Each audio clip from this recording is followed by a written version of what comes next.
On paper, they could not be stopped. The 1st SS Panzer Division Leibstandarte was the most experienced armoured formation in the entire Waffen-SS. It carried Hitler's own name, and it answered to him like a private guard. In December of 1944, its sharpest blade, a fast-moving armoured column the history books would call Kampfgruppe Peiper, was handed the single most important task of the last great German offensive in the West: break through the American line in the frozen Ardennes, race for the Meuse River, and cut the Allied armies in half. That was the plan. 9 days later, the Spearhead that was supposed to reach the Meuse had abandoned every tank it owned, waded a freezing river in the dark, and walked home on foot. This is how the American defenders took Hitler's finest and wiped it off the map. Losheim, Belgium, December 16, 1944. In the darkness before dawn, German artillery opened up along a front more than 70 miles wide, and the greatest surprise attack of the war in the West began. The Germans called it Operation Watch on the Rhine. The men who lived through it would call it the Battle of the Bulge. The whole gamble rested on speed. Hitler wanted his panzers across the Meuse and all the way to the great supply port of Antwerp before the Americans could react, and before the winter sky cleared and let the feared Allied fighter bombers back into the air, split the British armies in the north from the Americans in the south, seize the port they leaned on for everything, and force the Western Allies to the negotiating table. It was an enormous idea balanced on a very thin margin, and the sharpest point of that whole plan was one man and one armoured column. Joachim Peiper was in his late 20s, a decorated tank commander with a hard reputation earned in the brutal fighting on the Eastern Front. His Kampfgruppe was the leading edge of the northern attack, the 6th Panzer Army, and it was a formidable thing. Close to 5,000 men. More than 100 tanks and armoured vehicles. Heavy Tiger II tanks with their long 88mm guns, the sleek and deadly Panthers, and columns of half-tracks and support vehicles strung out behind them for miles. On the map, Peiper's route looked almost simple. A single hard thrust to the west, one road after another, bridge after bridge, straight to the river. Peiper was told to reach the Meuse on the first day. He did not reach it on the first day. He did not reach it at all. And the reason begins with a handful of American soldiers whose names almost nobody knows. On the very first morning of the offensive, at a village called Lanzerath on a low ridge along the German line of advance, sat an American intelligence and reconnaissance platoon. It belonged to the 394th Infantry Regiment, and it was led by a young lieutenant named Lyle Book. There were only about 18 of them. In front of them, coming up the slope, was a full battalion of German paratroopers, some 500 men. The math was hopeless, roughly 25 Germans for every American in those foxholes. And the 18 Americans did not break. From their hidden, dug-in positions along the edge of the woods, Book and his men held that ridge for nearly the entire day. Wave after wave came up the open ground toward them, and wave after wave was thrown back.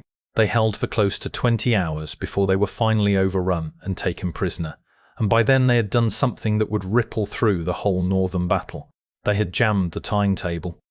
When Peiper and his tanks finally rolled up to Lanzerath near midnight, the great Spearhead of the Leibstandarte was already hours behind schedule, and its commander was furious. One platoon of American soldiers, 18 men, had cost the tip of the German attack the better part of a precious day. That platoon would later become the most decorated of its size in the whole war, and it had just handed the American command something worth more than any medal. Time. Time to move reserves. Time to blow bridges. Time to build the trap. Because time on this operation meant fuel, and fuel was the secret weakness at the centre of the entire German plan. Here is the detail that decided this campaign before the big tank battles ever really began. The German offensive did not carry enough gasoline to reach its own objective. The planners knew it. The whole scheme leaned on capturing American fuel dumps along the roads and burning American gas to keep German engines turning. Peiper was not simply ordered to drive to the Meuse. He was ordered to steal the fuel that would get him there. At first it seemed to work.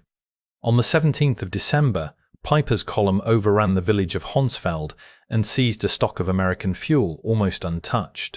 Then word reached him of a far bigger prize, a large American depot at Bullingen, stacked with drums and cans of gasoline. Peiper swung his Spearhead north, took the depot, and his crews pumped roughly 50,000 gallons of United States Army fuel straight into their own tanks and half-track. For a few hours, the plan looked like it was breathing. But this is where the story turns, and it turns on the thing this unit will be remembered for long after the war. Near a crossroads at Ardennes, just outside the town of Malmedy, Peiper's column overran an American convoy from the 285th Field Artillery Observation Battalion. The Americans, lightly armed and caught in the open, surrendered. What happened next was a war crime. Around 84 American prisoners of war, men who had already given up their weapons, were shot in a field. It became known as the Malmedy massacre, and years later it would put Peiper and his officers in front of a war crimes tribunal. On the battlefield in December, that crime did something its perpetrators never intended. Word of what happened at Ardennes raced up and down the American line faster than any panzer could move. It reached every roadblock and every foxhole ahead of Peiper, and it hardened every defender in his path into a man who would not surrender and would not run. If you want to know why the American defense in front of Peiper fought with such cold determination, part of the answer is Malmedy. And that word reached the men who were about to quietly decide the whole battle. Not the generals in the rear, the engineers. Because while Peiper chased fuel and drove west, the American army was doing something ruthless and precise. It was taking his roads away from him, one bridge at a time. Small teams of American combat engineers, often just a squad of men with a truckload of explosives, were racing ahead of the German column in the dark, wiring every bridge and every narrow crossing to blow. Understand what that meant for an armoured column. A Tiger II weighed close to 70 tons. It could not swim a river, and it could not climb out of a steep gorge. In the tight, wooded river valleys of the Ardennes, a panzer column lived and died by its bridges, and the Americans understood that better than the Germans did, so they started dropping those bridges into the water. On the 18th of December, Peiper reached the town of Stavelot and found, to his surprise, the bridge over the Amblive River still standing. His tanks rushed across it and pressed on toward the next crossing at a place called Trois Ponts. And there the American engineers were waiting for him. As the lead German tank lunged for the span, the men of the 51st Engineer Combat Battalion touched off their charges, and the whole bridge dropped into the river below. The direct road west was gone. Peiper had to turn his column and search for another way, burning more time and more fuel on narrower, worse roads that his heavy tanks were never meant to travel. He found another route, toward a small bridge over a creek called the Lienne, near the village of Abandonment. If he could get across it, the road to the Meuse opened up in front of him, and that crossing belonged to the 291st Engineer Combat Battalion under Lieutenant Colonel David Pergrin. A small detachment from Company A, led by a young officer named Alvin Edelstein, had already packed the little wooden bridge with explosives, around 2,500 pounds of it. They lay waiting in the fading winter light, as Peiper's lead tanks rattled down toward the water. The first German tank reached the near bank and opened fire. That was the signal. The engineers blew the charges, and the entire bridge lifted into the air and came apart, the roadway flying up in pieces above the creek. On the far side, Peiper watched the only good road to the Meuse disappear in a cloud of splinters and smoke. The story that came down from that moment has him pounding his fist against his tank and shouting about the damned engineers.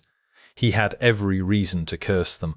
A single squad with a truck of explosives had just done what whole Soviet divisions had failed to do on the Eastern Front. They had ended his drive to the river. From that blown creek bridge onward, the objective of Antwerp was no longer real. And remember the fuel behind all of this. Every detour, every dead end, every blown bridge that forced the column onto a longer, twisting road, drank the gasoline the Kampfgruppe could not replace. There was one last chance to fix that. A very large American fuel depot sat near Stavelot. Enough gas to solve Peiper's whole problem in a single stroke. He never got it. American troops set the depot ablaze before the Germans could reach it. The one thing that could have kept the offensive alive went up in flames on purpose, denied to the enemy on the retreat. By the 20th and 21st of December, the shape of the trap was clear to everyone except the men caught inside it. Peiper's spearhead, the tip of the whole German attack, had pushed deep, but it had pushed into a bag that the Americans were now drawing shut behind it. His column was strung out around two small Belgian villages, Stommont and Gleize, low on fuel, low on ammunition, and cut off from the rest of the German army, trying and failing to reach him. And now the American counterpunch came in with everything it had.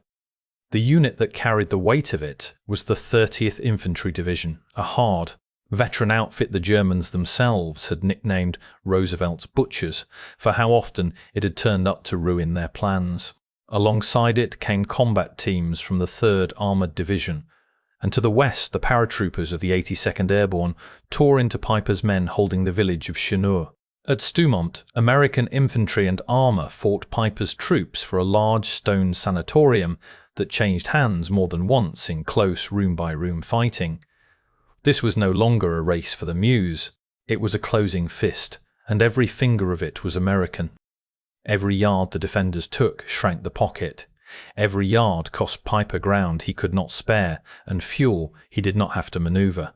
Slowly, deliberately, the 30th Infantry Division and its partners squeezed the most feared armoured formation in the German army into a space smaller than a single square mile around the village of Gleize. Then the guns came out. American artillery ringed the pocket, close to 100 field pieces. The 105mm and 155mm howitzers, backed by heavy mortars. They did not need to charge Peiper's Tigers. They only needed to stand off and pound the pocket around the clock, and they did exactly that. For the crews of the Leibstandarte, the great offensive had shrunk down to holes in the frozen ground and the constant crash of incoming fire, hour after hour, with no way to hit back at the men doing it to them. And if you are getting a sense of how far this has fallen, hold on, because there was one more hammer coming, and it came out of the sky. For the first days of the offensive, the weather had been Germany's best ally. Low cloud and heavy fog grounded the Allied air forces and let the panzers move unseen beneath the overcast. But weather does not take sides for long. Around Christmas, the skies over the Ardennes finally cleared, and the moment they did, the American and British fighter bombers came down on everything German that moved on those roads. For a column already starved of fuel and boxed into a village, the clearing sky was the last door slamming shut. There would be no relief force now, no air cover, no fuel convoy fighting through. Peiper's Spearhead was on its own, surrounded, out of gas, and finished as a fighting force. Which brings us to the reckoning, and to the moment that turns the entire legend of this unit inside out.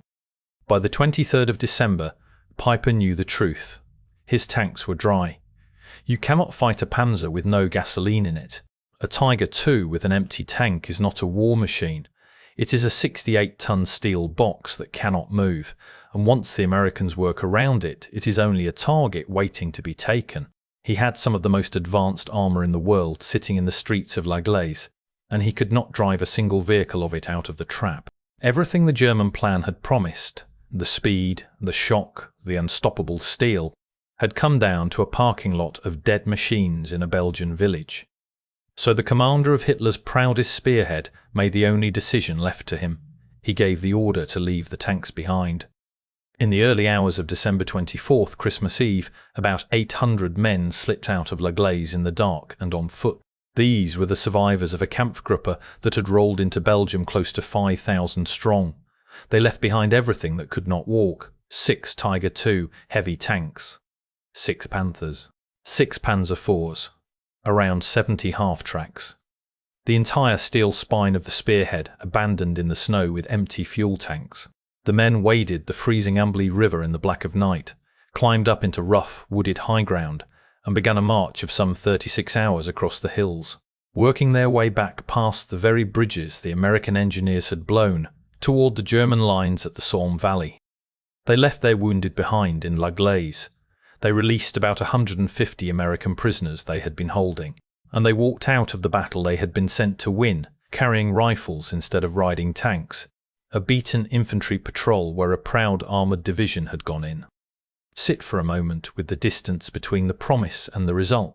The Leibstandarte, Hitler's own guard, the most experienced armoured formation the Waffen-SS could field, had been handed the honour of leading the whole offensive and reaching the Meuse on the first day. It never reached the Meuse, it never came close. Its spearhead was stalled by 18 Americans on a ridge, bled white by American engineers with explosives, boxed in by American infantry, pounded flat by American guns, and finally chased out of its own tanks by the clearing sky. The unbreakable point of the German attack ceased to exist as an armoured force, and the men who lived through it did so by escaping on foot in the dark. The tanks they left in Gleize tell the rest of the story better than any speech could. American troops walked into the village and found the pride of the Leibstandarte parked and silent, fuel gauges on empty, some of the machines barely scratched. One of those King Tigers still sits in La Gleize today, a hulking steel monument in a quiet Belgian village, left exactly where the men who worshipped it abandoned it and walked away. For the American defenders, this was the outcome that mattered most. The northern shoulder of the German offensive, the shoulder the entire plan leaned on, had been shattered right here. Peiper's failure to break through and reach the Meuse helped doom the whole operation. Watch on the Rhine had been built to move fast, and the 18 men on Lanzerath Ridge, the engineers on the bridges, the 30th Infantry Division, the gunners, and the airmen had made it move slow, then made it stop, then made it walk home. Within weeks, the entire German bulge would be pushed back to where it started, at a cost in men and machines that the German army in the West could never replace. And the reckoning did not end on the battlefield. After the war, the shootings at the Bornez crossroads near Malmedy came back to find the men responsible. In 1946, Peiper and dozens of his officers and soldiers were put on trial for the war crime committed against those American prisoners. Many were convicted. A number, Peiper among them, were sentenced to death, though those sentences were later reduced in the years that followed. The unit that had been groomed as Hitler's showpiece ended the war not as a legend of invincibility, but as a name attached to a courtroom and a crime. So the next time you see that famous photograph of a King Tiger in the snow, the one that looks so unstoppable, remember where most of them actually ended up. Not driving into Antwerp, not crossing the Meuse. Parked and empty in a Belgian village, out of gas, abandoned by the elite unit that could not get them home. The steel was some of the best in the world. The soldiers were among the most experienced Germany had, and none of it mattered, because a smaller, tougher, better supplied American defense took every road, every bridge, and every drop of fuel away from them, and left the finest spearhead in the German army with nothing left to do but walk. That is the truth the myth leaves out. The Leibstandarte did not lose here to bad luck or bad weather alone. It lost to the men who were waiting for it, 18 soldiers on a ridge who would not give up their ground. Engineers who blew the bridges out from under its tanks. Infantry who would not break, especially after they learned what happened at Malmedy.